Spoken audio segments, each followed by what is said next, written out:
Okay, welcome to the half get up. So from here, we're gonna start with our feet about hip, shoulder width apart. And just like you're relaxing back in the sun, start there and you can make adjustments as you need to.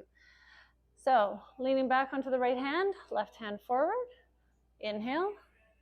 Look down at that bottom arm, reaching the top arm up towards the sky, and exhale down. Bring the left hand to the floor, reach the right arm forward, inhale, and exhale, drive through the hips, through the heels, looking back and down, if it's okay on the neck, and inhale back down.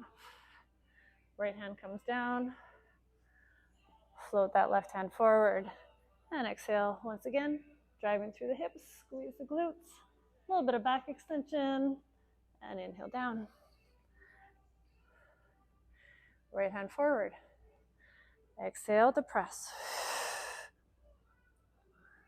Looking back only if it feels okay on the neck.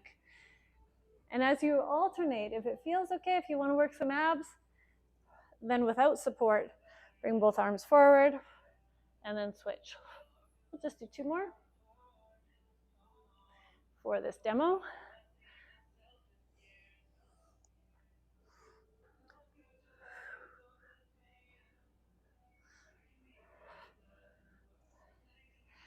There you are.